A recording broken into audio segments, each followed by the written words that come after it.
Tov, bonsoir. Alors on va continuer notre étude. On est au Rosh Teshuvah, chapitre 13, paragraphe 5. Derech HaTeshuvah hayoter mekorit vetova, הנובעת מאור התורה בעולם, ישינון בחלק דיני ממונות וכל המשפטים שבין אדם לחברו, הכלולים אצלנו בלימוד חושן המשפט, בכל הבקיאות הגרסאית היותר בהירה, וכל החריפות הישרה והרחבה היותר אפשרית. Il y a plusieurs manières de faire teshuva. Parfois, ceci immerge du plus profond de notre âme. Parfois, ceci vient suite à l'étude de la Torah. Car Dieu communique avec nous par plusieurs canaux. Par le canal de la Torah, le canal des événements historiques, et essentiellement par le canal de notre âme. C'est-à-dire que lorsque nous aspirons à nous améliorer, en fait, c'est qu'on perçoit un message divin qui nous atteint par le canal de notre âme. Et parfois, ça se fait par l'étude de la Torah. Donc là, le Rav parle de la Teshuvah qui découle de la Torah. Derech HaTeshuvah hayoter mekorit vetova, hanovat meor haTorah ba'olam. La manière de faire Teshuvah la plus originelle, qui provient de la lumière de la Torah dans le monde, est par l'étude de l'aspect des dégâts interpersonnels, ce qu'on appelle diné mamonot, c'est-à-dire les dégâts que tel fait envers un tel. Comme on le sait, dans le Shulchan Aruch, il y a 4 tomes essentiels. Un des tomes s'appelle Choshen Mishpat. Et de quoi ça traite? Exactement de cela. Tous les dégâts pécuniaires des hommes envers les autres. C'est-à-dire d'abord de passer sur toute la matière de la manière la plus intégrale. Et après s'approfondir, déduire, induire, etc., etc. Alors on dirait pourquoi spécialement cette partie de la Torah et pas Hilchot Shabbat, Hilchot Kashrut, etc. היא מתקנת את כל מכשולי הלב שבחיים ומעמידה את הצדק האלוהי על בסיסו הנאמן. Cette étude de cette discipline spécifique répare toutes les entraves du cœur qu'on rencontre dans la vie et établit la justice divine sur sa base la plus fidèle dans notre personnalité. Et écarte tout le drame du doute, la nevoucha mitoch haneshama, et des perditions qu'on aurait parfois. Ça veut dire que quand tu écris un dégât à quelqu'un, tu as toujours tendance à essayer de te justifier, de ne pas vouloir payer les pots cassés, etc. Et le doute, c'est ça qui te dévore de l'intérieur. Alors que si tu connaissais la halakha, ce que Akadosh Baruch Hu préconise par le biais de la halakha, qui doit payer les pots cassés, et bien il n'y a plus de doute, donc il n'y a plus de souffrance interne, et tout se remet en place.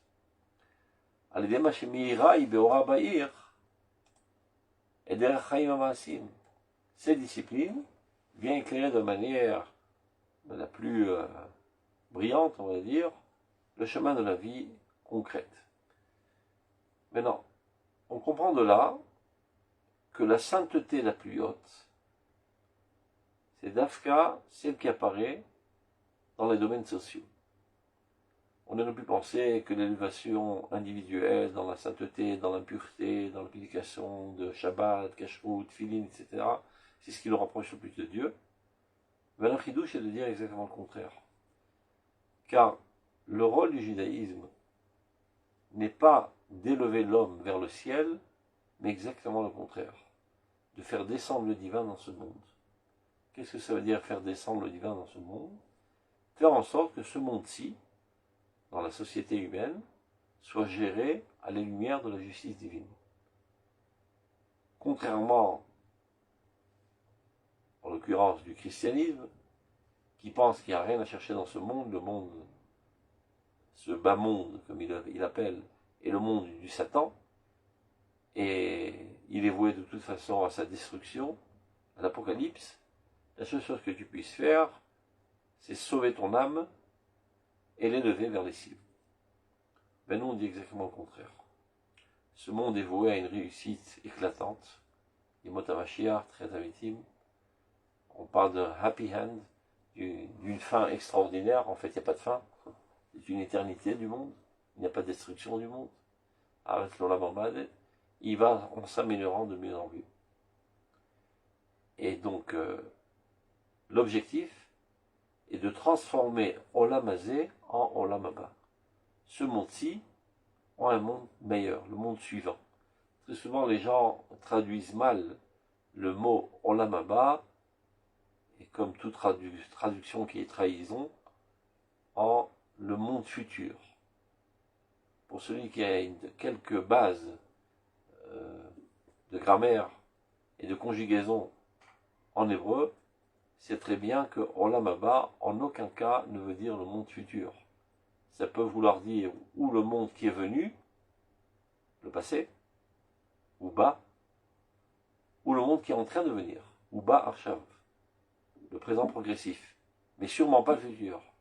Tu dis pas demain je viendrai, tu dis pas Machar ani ba, mais Machar ani avo. Et pas comme certains disent aujourd'hui, malheureusement, Machar ani yavo, qui est une erreur typique de tous les gens qui savent pas parler l'hébreu. Machar ani avo, je viendrai.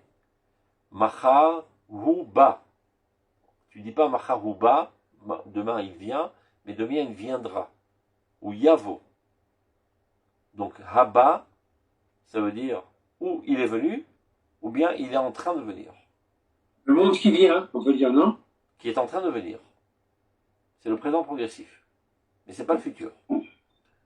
Parce qu'en fait, ce monde-là, il est déjà venu. C'est-à-dire, il est déjà venu. Il se trouve déjà dans la potentialité des choses. Et notre rôle est de le mettre à l'œuvre constamment. Donc, il y a un travail constant du peuple d'Israël de mettre à l'œuvre la potentialité positive qu'il y a dans ce monde. Dieu a créé un monde bon. Regarde, Elohim Kitov, à la création, il est dit, tout est bon. Après, les hommes, parfois, ils font des gaffes. Ils n'arrivent pas à mettre en évidence ce bien. Et l'homme aussi... Mais pardon, c'est sûr, le français, il est bien, là, ça suffit. Si tu dis le monde qui vient, ça veut dire tout à fait le monde qui est en train de venir. C'est parfait, aucun problème. Mais très souvent, ils traduisent dans les écrits ça en français, le monde futur. Non, le monde qui vient. Et ils veulent faire allusion, en fait, au monde de la mort, au monde des âmes. Olam Haba, c'est dans ce monde-ci. C'est ce monde-ci, dans cette terre, dans ce globe terrestre, dans cet univers. Et c'est pas dans la stratosphère, et c'est pas dans le monde spirituel. Et l'idéal, c'est Triat HaMetim, la résurrection des morts. Ça veut dire que la vie divine apparaît dans la chair, et non pas dans la spiritualité. D'où l'importance de Choshen Mishpat, qui vient gérer ce monde-ci, à la lumière de la volonté divine. Donc, la discipline la plus sainte dans l'étude de la Torah, c'est ni Kochim, ni Taharot, ni Zmanim. Mais, tous les babot, c'est-à-dire qui traitent des dommages pécuniaires des uns envers les autres, comment les régler à la lumière de la justice divine, afin que la société d'Israël soit la société, on va dire, prototype de la réussite humaine, afin que l'humanité soit drainée vers cet objectif. Donc, dit le Rav, si déjà on parle de tchouva qui provient de la Torah, parce que comme j'ai dit précédemment, il peut y avoir une tchouva qui provient tout simplement, qui émane de notre âme, qui provient de Dieu évidemment, eh bien, l'étude la plus appropriée, prochaine Mishpat. Comment on dit le monde futur alors? Eh ben, ça n'existe pas le monde futur chez nous, il y a le monde qui vient. Si vous voulez parler du monde de la mort, Azolam Aneshamot, et qui est sûrement pas un idéal. C'est une chambre, comment on appelle ça, une salle d'attente, jusqu'à la résurrection des morts. Et alors, il est vrai que parfois, par élargissement du terme, on appelle ça aussi Olam Haba. Parce que dans l'Olam Haba, l'homme sera tellement bon qu'il ne fera plus de mal. Et bien, lorsque quelqu'un est mort aussi, il ne fait pas de mal. Donc il y a une certaine ressemblance. Mais toute l'astuce, c'est de réussir à ne pas faire de mal en ayant un corps. Ne pas faire de mal quand tu n'as pas de corps, c'est pas tellement astucieux. Évidemment, il n'y a rien qui t'attire vers des choses sales et impures. Mais comme il y a une certaine ressemblance extérieure, on a tendance parfois à appeler ça Olam Haba. Comme on appelle Shabbat, mais Ein Olam Haba, ça ressemble au Olam Haba. Mais ce n'est pas le Olam Haba dont on parle. Olam Haba, Olam Hazeh, Aoler Uba. Ce monde-là qui est en train de progresser vers sa situation parfaite. Et le moteur essentiel qui fait avancer l'histoire dans ce sens, c'est le peuple d'Israël. La main de Dieu dans ce monde qui forge l'histoire humaine, eh ben, c'est l'âme du peuple d'Israël. C'est nous-mêmes. Donc, d'où l'importance de l'étude de cette discipline qui traite de la justice sociale. Oblam. On ne peut pas se suffire que de cela. Il faut aussi rendre apte notre cœur et notre esprit des autres parties de la Torah. Il faut tout étudier, évidemment, parce qu'il n'y a pas que la vie sociale, il y a la vie aussi de l'individu, il y a la progression, il y a la réparation des midot, des traits de caractère, etc. Ou beichud, et spécifiquement, al-yashpa musarit, beiyonit, chazaka, berechava, betal haor shel eginot apnimim, sheba'akarot haelohiot. De quoi s'agit-il? L'étude de la morale, comme les livres de Mesilat Yesharim, etc., c'est-à-dire l'édification morale de notre personnalité, et l'étude de la Emouna. Iyunit, Chazaka, Berchava, Betal Haor, Shalagenot, Apnimim, c'est-à-dire, si je traduis littéralement, la rosée de la lumière, des pensées les plus intérieures, dans la connaissance divine la plus noble. Donc il s'agit de l'étude de l'intériorité de la Torah, ce qu'on appelle Razé Torah, les secrets de la Torah. Pas besoin d'aller chercher à notre niveau l'étude du Zohar, dont aujourd'hui nous fêtons grâce à Rabbi Shimon. Ça c'est pour la crème de la crème du peuple d'Israël. Nous, des hommes moyens, eh ben, il nous suffit d'étudier ces mêmes thèmes tels qu'ils ont été traduits dans les livres d'Emouna, comme le Kuzari, le Maharal, le Moreh Nevuchim, ou les écrits du Rav Kook dans notre époque, qui sont une actualisation de la Torah de l'intériorité à laquelle on peut accéder et qui nous construit dans tous les domaines de notre vie, aussi bien individuel que familial, que national, qu'universel, etc. Mais on ne peut pas contourner cette étude, car elle est la sève intérieure de toute la Torah Kula. C'est-à-dire quelqu'un qui ne s'adonne pas à cette étude, il en arrive à une Torah sèche. Et il en arrive à une obéissance aveugle et machinale de toutes sortes de comportements, mais à longue échéance, ceci risque de faire, on va dire, une explosion interne qui l'amènera à une amertume et un rejet total de la Torah par manque de compréhension de la finalité de tous ces petits détails infinis. Donc pour être sensibilisé, mobilisé, pour être motivé à s'adonner à la pratique précise de toutes les halachot, encore faut-il comprendre quelle en est la finalité, l'objectif grandiose. Et ceci ne se trouve pas être dans l'étude de l'halacha, mais dans l'étude de la Emouna. Donc ça a toujours été important, et c'est important de plus belle dans notre génération, qui se caractérise, d'Afka, par cette volonté de comprendre les choses dans leur globalité, et non pas seulement de manière ponctuelle. Donc cette génération grandiose, pour elle, c'est une nécessité vitale d'étudier ces thèmes, sans quoi elle en arrive à un rejet total, tel qu'on le voit depuis déjà une centaine d'années, vu que malheureusement la quasi-totalité des rabbins ne sont pas adonnés à cette étude. Il y a une certaine nonchalance qui a mené à cela. Donc ils n'ont pas enseigné ces thèmes, ils n'ont pas écrit tellement sur ces thèmes, et voilà que, c'est ça la tragédie, la génération a grandi d'un seul coup, elle en arrive à poser des questions pertinentes quant à la relation qui existe entre tous ces milliers de détails et les grands objectifs du judaïsme, de la Torah, de la Bible, et les rabbins ne sont pas à même d'y répondre. Et donc ceci crée une crise. Et donc ils vont aller brouter dans notre champ, pensant que dans le judaïsme, il n'y a pas de réponse au véritable problème de l'humanité aujourd'hui. Alors ils vont vers toutes sortes d'idéologies, comme le communisme, le socialisme et tous les ismes qui puissent exister, pensant que la Torah c'est juste une infinité de détails qu'on doit appliquer et qui n'a aucun sens. Évidemment, ce n'est pas le cas. La Torah est le plus grand idéal de l'avancement de l'humanité et son amélioration et son accès au bonheur total, si seulement on la comprend dans sa véritable dimension. Mais la nonchalance, je dirais même la tzlanout, m'a mené à cela qu'ils se sont plus adonnés à la pratique qu'à la pensée du judaïsme. Donc, très important évidemment d'étudier cette discipline technique de Choshen Mishpat, mais ne pas oublier de l'arroser de Talaor pour lui donner toute sa fraîcheur et toute notre motivation et notre stimulation à l'appliquer de manière la plus précise.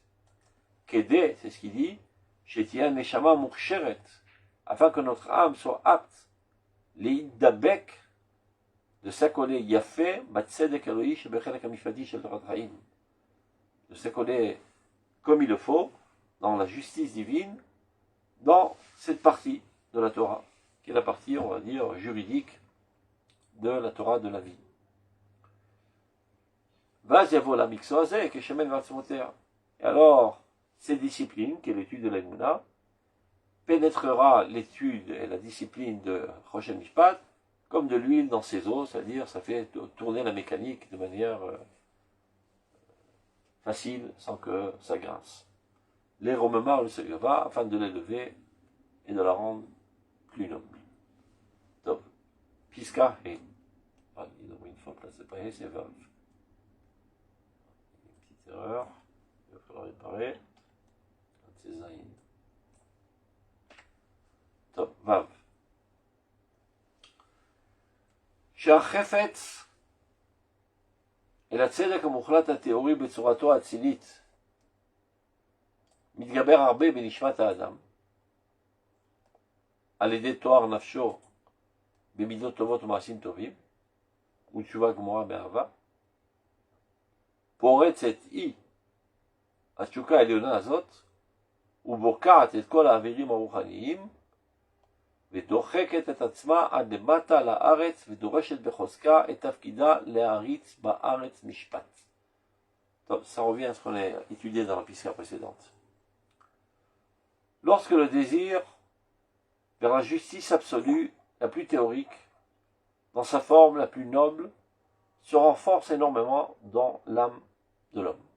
Tout d'un coup, tu te sens enflammé d'idéalisme, de vouloir établir la justice divine dans ce monde. Et d'où cela provient? Comment t'amener à une telle situation? À l'idée de toi, la purification de ton âme par les midot tovot. C'est-à-dire que tu t'es pris en main, tu as réparé tes midot, tes traits de caractère, qu'à présent tu étais fainéant, maintenant tu es devenu zélé, tu étais avare, tu es devenu généreux, et ainsi de suite. Grâce à l'étude du Moussar. Ou Maasim Tovim, et toutes les bonnes actions que tu fais. Les mitzvot. Tout ça purifie notre personnalité et est susceptible de nous amener à cette sensation très très forte en nous de volonté que la justice la plus absolue et la plus noble apparaisse. Tshuva Gmura Me'ava aussi, une repentance parfaite provenant d'un amour et non pas d'une peur du châtiment ou bien d'une espérance de la récompense, c'est-à-dire de manière totalement désintéressée, par idéalisme, par identification totale avec le divin. Alors lorsqu'on se trouve dans cette situation, et on a expliqué les causes qui nous amènent à cette situation, pour Etzet, Achuka Eliona Azot, ou Barkat et Kolavirim Achonim, ce désir suprême, est en expulsion, on va dire, et traverse et transcende toutes les couches et toutes les sphères spirituelles. Elle pousse très fortement pour apparaître au plus bas niveau de l'existence. Et exige son rôle essentiel d'établir dans ce monde la justice. Qu'est-ce que ça veut dire tout cela? Très souvent, il y a des gens qui ont des élévations spirituelles, surtout chez les autres peuples, en l'occurrence dans le christianisme. Alors ça les amène à vouloir s'isoler, s'élever dans leur tour d'ivoire et d'abandonner le monde, car il n'y a rien à chercher dans ce monde. Mais chez nous, c'est exactement le contraire. Plus tu ressens une proximité très très forte de Dieu, plus brûle en toi une volonté que la justice divine éclate. Ça t'amène à vouloir l'établir dans ce monde. Donc tu ne restes pas dans les hautes sphères spirituelles, mais au contraire, ceci se traduit dans une volonté de faire, de changer de manière réelle ce monde-ci. Et de lutter contre toutes les oppressions, contre toutes les injustices de ce monde. Et de rétablir ce monde de manière qu'il soit fondé sur la justice. C'est-à-dire un véritable symptôme d'une vraie proximité de Dieu, c'est cette volonté de mettre la main à la pâte et d'améliorer ce monde.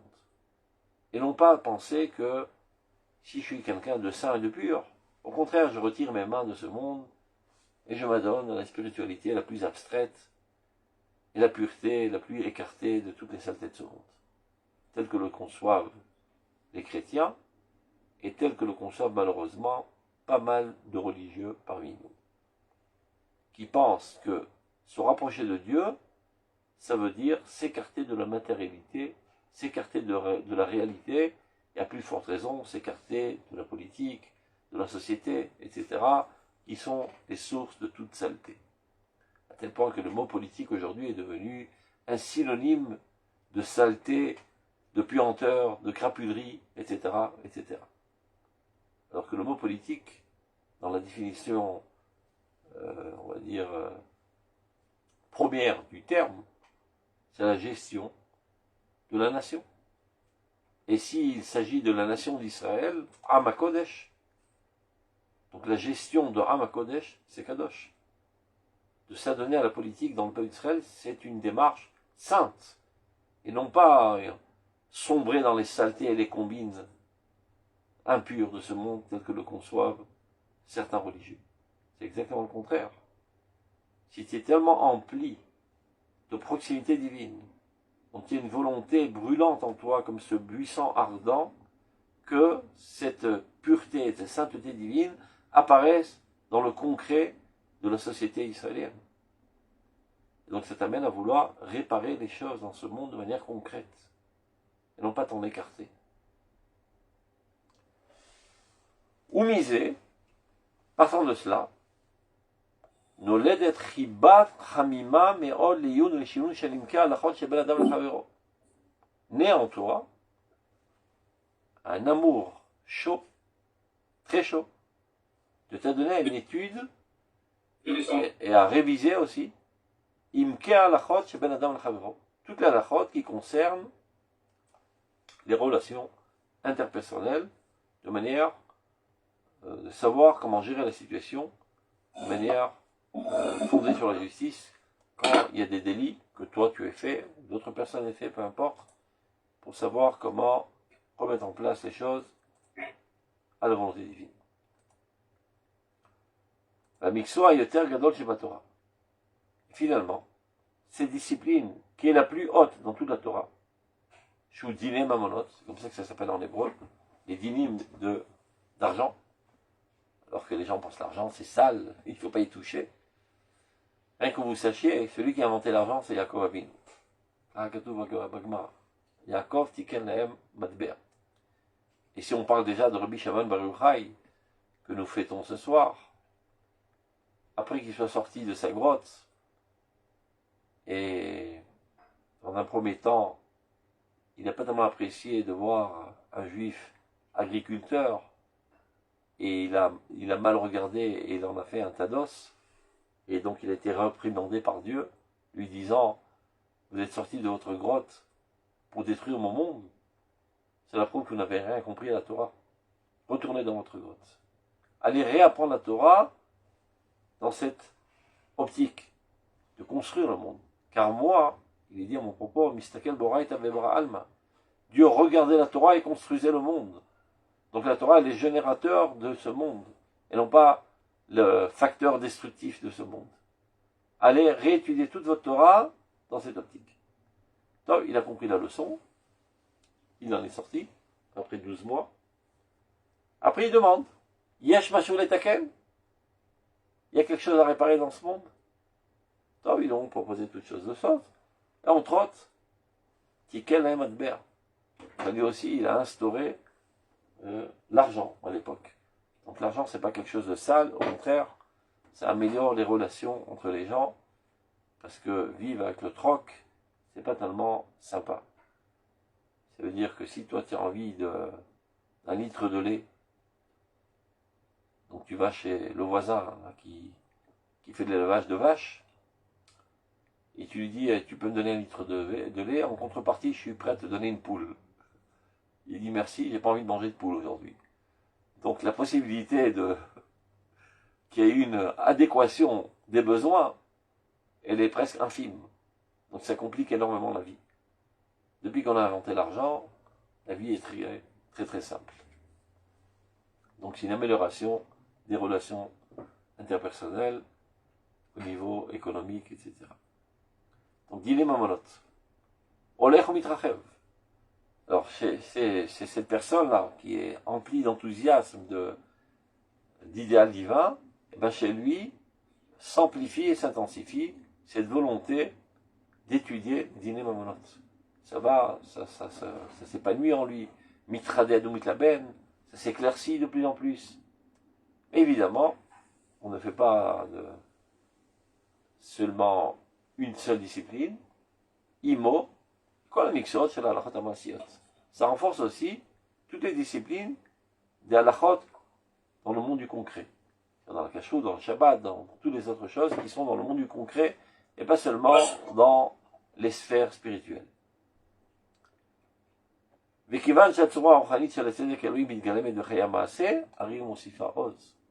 à partir du moment où tes aspirations spirituelles de la justice, de la tzidkut divine, se concrétisent dans la vie réelle, ceci leur rajoute de la puissance.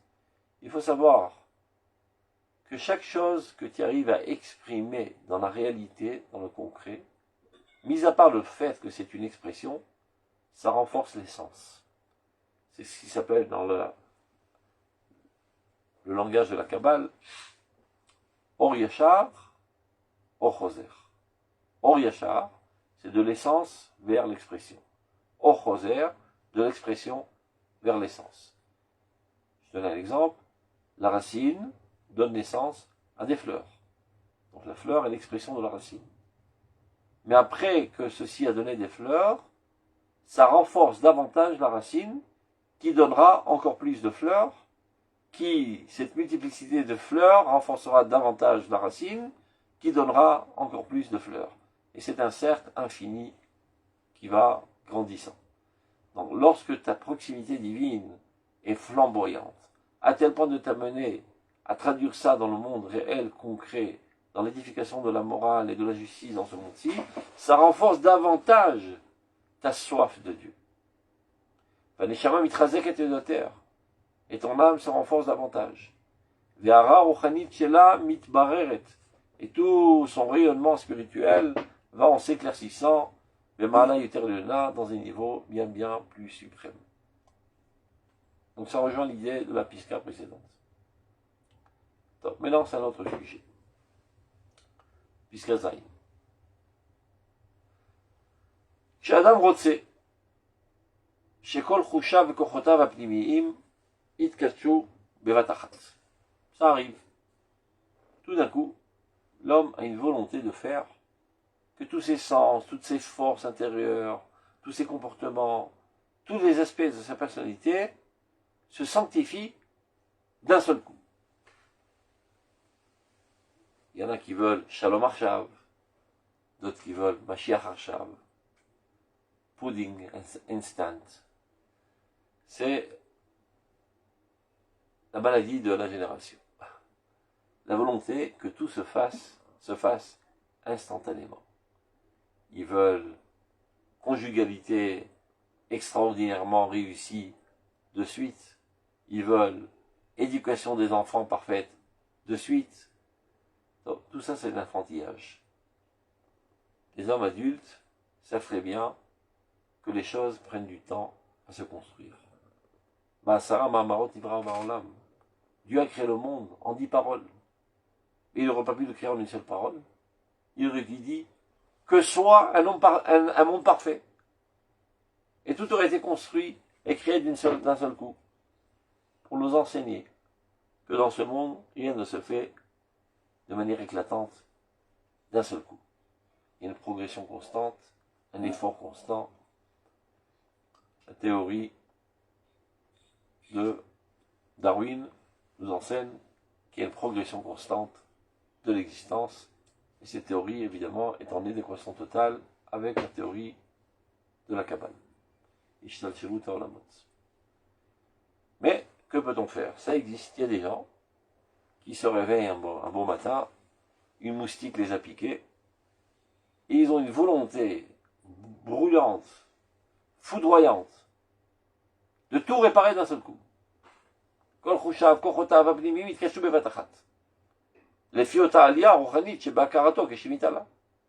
À la mesure de leur élévation spirituelle. Tout d'un coup, ils ont compris c'est quoi le bien parfait, ultime, et ils veulent de suite que ceci se réalise. Ametsiout, dit le Rav Kook, elle a knafaim, kemo asechel. La compréhension intellectuelle, elle peut percevoir très rapidement et de manière très lointaine. Mais le corps, il est dur à traîner. Je peux maintenant rêver d'être à Tel Aviv. C'est-à-dire, tu peux rêver, mais ton corps n'est pas là-bas. Tu dois prendre ta voiture, et ça prend une demi-heure, 40 minutes, etc. Donc je peux rêver, vouloir adhérer au niveau les plus hauts de la sainteté. Et c'est sincère, et c'est pur, et c'est saint, et c'est très bien.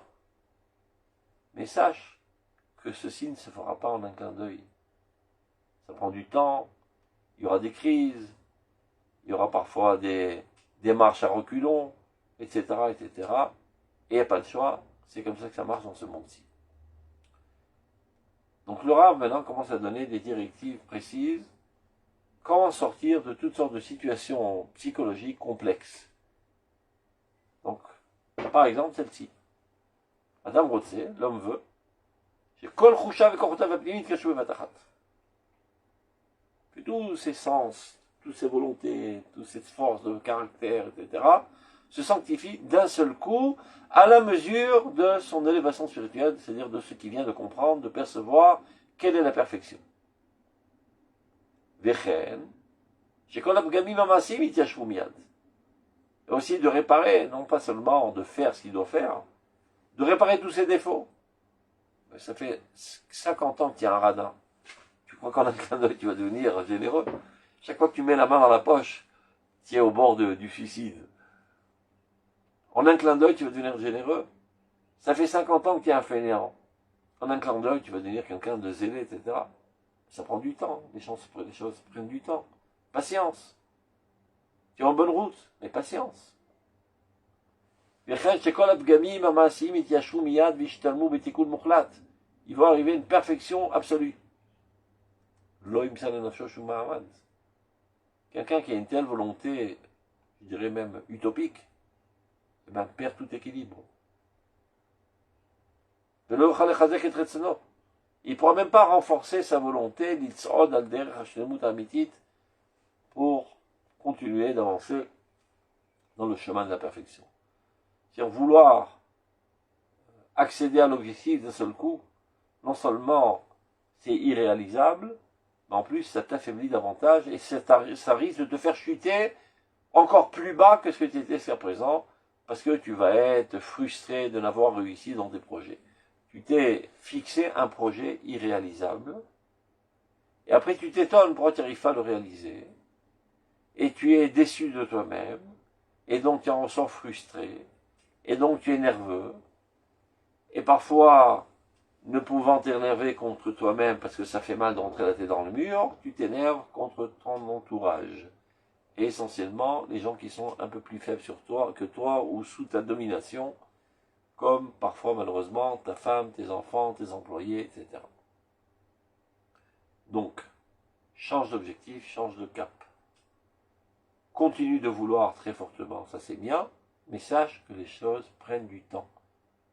Et donc, construis-toi un plan de travail, comment arriver à ton objectif de manière progressive. Et c'est ça ce que le Rav explique. Et la Haïkar, Jacolbo, quel est le principe pour réussir? D'abord, avant tout, Aliyat Akara, l'élévation de la conscience. De comprendre que ta situation actuelle, c'est pas le top. Et tu dois aspirer à une situation meilleure. Aliyat Akara. Par là, tout ça commence. La Teshuvah ne commence pas par un changement comportemental, mais d'abord, avant tout, dans une transformation de nos conceptions, dans l'évolution du bien et du mal. Qu'est-ce qui est bien et qu'est-ce qui est mal? Et être prêt à se dire que ce que je suis en train de faire maintenant, c'est mal. Et ne pas être soudoyé par soi-même. Prise de conscience. Achavnu, Baganu, Gazalnu. Et le cran de le dire. Et n'essaie pas toujours de te justifier. Lo, Achavnu, Baganu, Gazalnu. Ce que j'ai fait, c'est pas bien. Si tu ne reconnais pas tes fautes, il n'y a pas de faute, il n'y a presque aucune chance de progresser dans la vie. Donc d'abord, avant tout, Aliyat Akara. Deuxièmement, Akbarat Or Torah. Renforcer la lumière de la Torah. Ne rêve pas pouvoir réussir sans être relié comme une sonde à la Torah.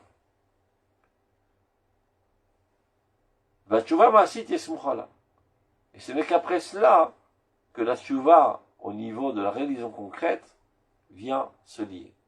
Donc changement de prise de conscience, élévation de tes aspirations à la lumière de la Torah. Suite à cela, changement progressif des comportements. Et là, il donne les étapes. Batechila, Badvarim Shelab. D'abord, avant tout, les choses du futur. Les choses du passé, c'est plus compliqué à réparer. J'ai vexé mon prochain en public. Aller lui demander pardon en public, c'est un sacré paquet, ça. C'est pas tellement facile à le faire. Il faut des forces, de personnalité.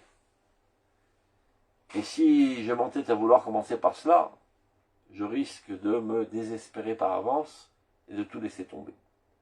Donc d'abord, je prends des résolutions de ne plus agir de la sorte dans le futur.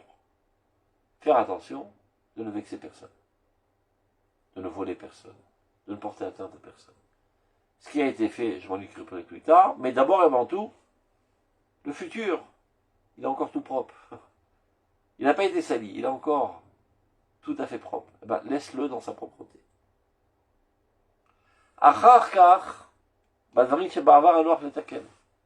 Maintenant, tu commences à faire une sélection quant au passé. Cherche d'abord les choses qui te sont faciles à réparer. Ne rentre pas la tête dans le mur à aller réparer des choses, d'affaire les choses les plus compliquées. Bien que tu pourrais te dire, avant de m'occuper de ces petits détails, mais j'ai une Avera qui est tellement grande. Alors occupons-nous d'abord du principal et après du secondaire. Non, fausse stratégie. C'est vrai qu'elle est plus importante et qu'elle est plus gravissime et tout ce que tu as envie, mais maintenant tu n'es pas à la mesure de contrecarrer cette faute. Tu dois te renforcer d'abord. Donc commence par les choses les plus faciles. Tu prends un papier, un crayon, et écris sur ce papier toutes tes fautes, toutes tes déviations morales, toutes tes saletés de caractère, étale tout ça sur le papier. Après, tu commences à graduer. Qu'est-ce qui m'est le plus facile à réparer? Donc, tu mets tes numéros, ça c'est numéro 10, ça c'est numéro 8, ça c'est numéro 6, dans la gravité et dans la complexité des choses. Et en fonction de ça, tu commences. C'est ton plan de travail. Et ce n'est qu'après, tu peux élargir ton action envers des choses qui sont difficiles à réparer. Et de cette manière, il ira de plus en plus haut. C'est qu'il aura le mérite de tout réparer si il va dans cette démarche. Aval al yazuz mishum davar metzidato arochanit al pi ota madriga pelimit shenishmato bikirbo tovat oto. En aucun cas n'arrêter ta progression spirituelle. C'est-à-dire, en aucun cas décider de freiner ma progression spirituelle tant que je n'ai pas encore réalisé. C'est-à-dire, si j'arrive à m'élever dans mes compréhensions, dans mes aspirations, au niveau 1 million, mais de fait, dans la réalisation, je me trouve aujourd'hui au niveau 100. Je pourrais me dire, arrêtons les aspirations, parce que de toute façon, je suis très loin du compte. Je m'occupe de 100. Quand j'arriverai à 900 000, je penserai à progresser davantage dans mes aspirations. Non. L'aspiration, elle est libre. Elle n'a pas de frein. Tu peux aspirer à 1 milliard, aucun problème. Et au contraire, c'est ça ce qui te donnera les forces de progresser dans le concret et dans le réel de 100 à 200. À la vue de cet objectif si grandiose, si sain, si pur, si enthousiasmant, c'est ça qui te stimule et qui te donne les forces de te mesurer aux problèmes concrets dans le journalisme. Maintenant, cette stratégie que le Rav Kook propose, elle apparaît à plusieurs reprises dans son livre. On peut l'expliquer de deux manières. On peut l'expliquer de manière psychologique, et on peut l'expliquer de manière, on va dire, plus intérieure quant à l'âme. Je m'explique. Je donne un exemple tout simple d'un étudiant qui fait un examen, et il y a ce qu'on appelle un examen américain. Donc il y a, je sais pas, une vingtaine de questions auxquelles il doit répondre. Il commence à lire la première question, il comprend rien. Alors il s'entête à trouver une solution à la première question. Et voilà que la montre tourne. 10 minutes, 20 minutes, 30 minutes. Il voit qu'il est encore coincé dans la première question. Et il se dit, avec tout ça, je ne suis qu'à la première question. Il m'en reste encore 19 à solutionner. Il désespère, il rend la feuille et il sort de la salle de l'examen. Donc, ce qu'on lui propose, avant de commencer à solutionner la question, dit d'abord tout l'examen. Et commence à mettre à niveler selon la difficulté. Cette question est facile, celle-là un peu moins facile, celle-là est très difficile. Alors je commence d'abord à répondre aux questions faciles. Et la satisfaction que cela me procure d'avoir réussi à répondre à ces questions renforce ma personnalité. Et tout d'un coup, je me sens plus fort à me mesurer aux questions moyennes. Et je réussis aussi. Et maintenant, je me sens encore plus fort. Armé de cette réussite et de satisfaction, ça me donne les forces maintenant de mesurer à la question qui me paraissait inaccessible. Ça, c'est une explication psychologique, et évidemment, elle est vraie. Mais il y a une explication bien plus profonde. En fait, quand tu fais d'Araverot, tu te vides de divinité. Tu te vides de vie. C'est-à-dire, supposons que tu apparu dans ce monde avec un potentiel de vie, disons, 100 litres de vie. Tu as fait une Avera, tu n'as plus que 95 litres. Une autre, 90. Une autre, 80. Tu es en train de te vider, tu es en train de te suicider petit à petit. Par contre, tu as fait une mitzvah, ça te rajoute de quantité de vie. Et la mitzvot voilà les mitzvot que l'homme fera, par l'intermédiaire desquelles il vivra. En d'autres termes, les mitzvot sont des robinets qui permettent à la vie divine de sa source à affluer vers nous et de nous remplir davantage. Maintenant, ayant fait beaucoup d'avérotes, je suis tout petit. Je me suis vidé, je suis devenu très faible. Et maintenant, je me prends en main. Eh bien, une avérote très très grande, et moi je suis tout petit. J'ai pas la force de mesurer elle. Qu'est-ce que propose le Rav? Enlève les petites avérotes. Chaque fois que tu t'enlèves une petite avéra, tu regrandis. Tu étais à 70, tu es monté à 75, tu es monté à 80, etc. Alors le fait que précédemment, cette faute te paraissait inaccessible, impossible, c'est parce que tu étais petit et elle est grande. Mais maintenant tu as grandi. Objectivement, absolument parlant, tu as grandi. Et donc maintenant tu te sens capable de te mesurer à ce problème. Donc ne te trompe pas dans la stratégie de dire ça c'est une faute plus importante, plus gravissime, je m'en occupe d'abord avant de m'occuper des petits détails. C'est peut-être vrai dans la théorie, mais c'est pas vrai dans la vie. Commence d'abord par les petits problèmes que tu peux surmonter. Et ceci t'alimente de vie divine, te fait grandir. Après, tu auras la force de te mesurer à ces grandes avérotes. Et accumule des mitzvot, accumule des srouyot. Tout ça te fait grandir de manière réelle, concrète, absolue. Et alors, tu auras la force de te mesurer aux problèmes qui te paraissaient impossibles à solutionner. Donc, Zay. Ikar kvedut hasaga. Uba mima sharatzon alatov alashemut nechlash alideh pgamei amidot va'arvonot. Qu'est-ce qui fait que parfois on a une certaine lourdeur dans notre compréhension? Quand j'essaie de lire un texte, je ne comprends rien. Je relis une deuxième fois, je ne comprends rien. Est-ce que c'est un problème intellectuel? Dit le Rav, non. Parce que la Torah, ce n'est pas des mathématiques. C'est Dieu qui nous enseigne la Torah. On s'occupe. On fait bouger les lettres. Effectivement qu'on investit énormément d'efforts intellectuels, mais c'est une grosse blague, relativement au contenu qui est divin. C'est-à-dire notre intelligence humaine, a priori, n'a aucune chance de comprendre ce Sechel Eloki, cette intelligence divine, cette sagesse divine. Si ce n'est que c'est que Dieu qui nous l'enseigne. Le problème est que vos péchés réalisent un écran entre vous et moi. Donc Dieu peut émettre un enseignement. Mais il y a un barrage concret. Comme par exemple, parfois tu écoutes la radio dans la voiture et tu rentres dans un tunnel. Tout d'un coup, tu n'entends plus rien. C'est pas que la station a arrêté d'émettre. Tout simplement, dans ce tunnel, les ondes ne passent pas. Ben, c'est exactement pareil. Quand il y a d'arvonotes, les ondes divines n'arrivent pas à toi.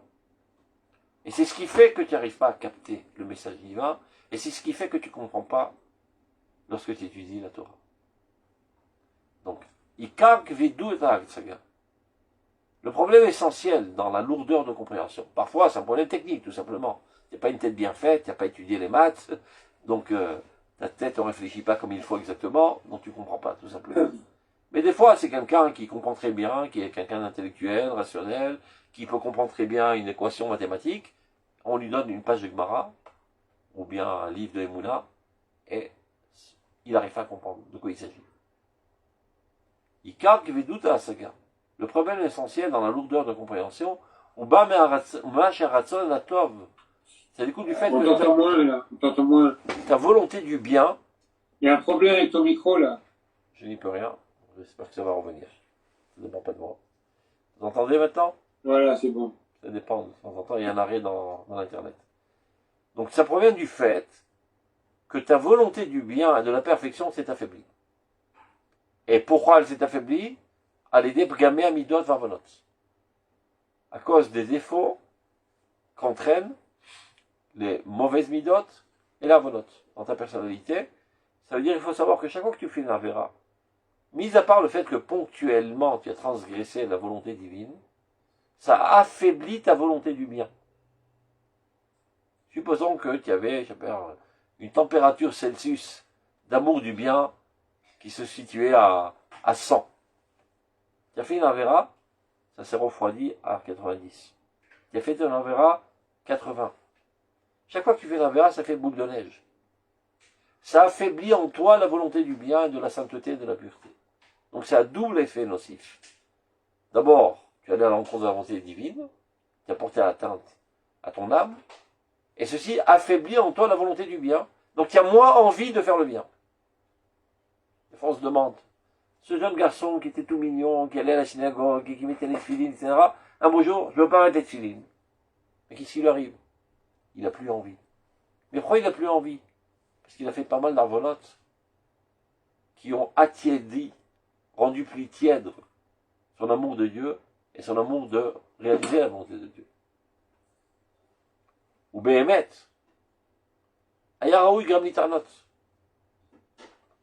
Il aurait été peut-être souhaitable de faire des jeûnes, qui est de la tiche et de quoi harash et bachomer, pour affaiblir la force du mal qui se trouve dans la matière, dans le corps.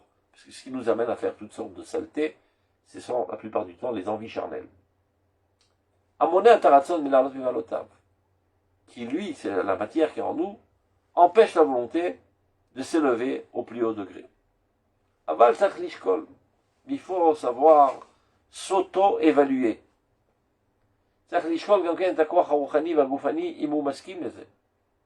Est-ce que ta force mentale et ta force corporelle est d'accord?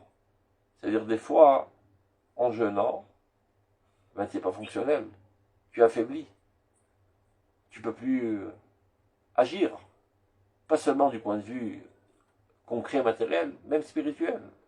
Ça te casse tes initiatives, ça te casse ta volonté. Vous voyez, les gens, les jours de jeûne, ils sont parfois, ils passent la journée au lit sans rien foutre. Bon, il aurait mieux voulu qu'ils ne jeûnent pas. Non, on ne peut pas, c'est des jeûnes qui ont été instaurés par Chazal.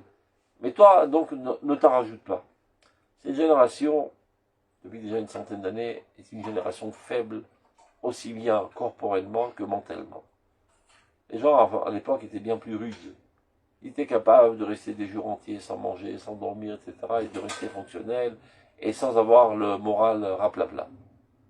Aujourd'hui, tu n'as pas ton petit déjeuner, tu boudes. Tu n'as pas pris ton café le matin, tu es énervé, tu n'es pas capable de travailler. On n'y peut rien.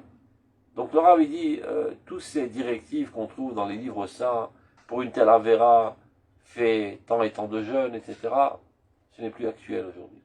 C'était vrai à leur époque. Dans la situation actuelle, les hommes ne sont pas à même d'être fonctionnels et garder leur joie de vivre et leur allégresse lorsqu'ils ne mangent pas. Donc, mettons cette option de côté.